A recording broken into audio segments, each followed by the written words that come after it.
Nah ku kituna ti ayeuna kapayun geura kembangkeun, geura singkil pangwangunan anu ditata jeung diriksa. Kebijakan teknis gampil pan ayeuna mah. Tos kebijakan peningkatan SIM kuring kan kalebat ngadukung revolusi putih.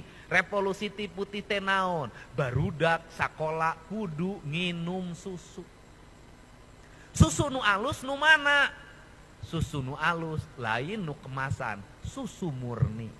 Lamun susu nu alus lain kemasan susu murni, saha nu boga susu? Da kuring mah geus teu boga susu. Nu boga susu mah urang Bandung Barat, urang Lembang. Ti ayeuna damel peta jalanna, peta lintasna. Ti ayeuna damel sok mangga kuring engke marentahkeun Dinas Pendidikan Provinsi Jawa Barat ngawangun kerjasama sareng Pemda Kabupaten Bandung Barat ngeunaan distribusi susu rakyat kanggo anak didik di Jawa Barat.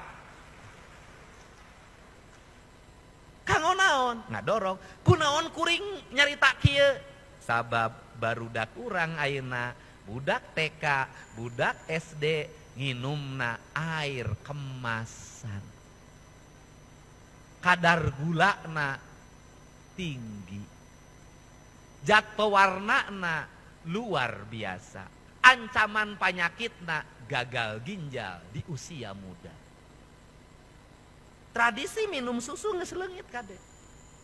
Nah ku kituna lamun hayang nyen generasi emas, daek teu daek urang Jawa Barat SD jeung SMP, SD jeung TK na kudu cukup nginum susu.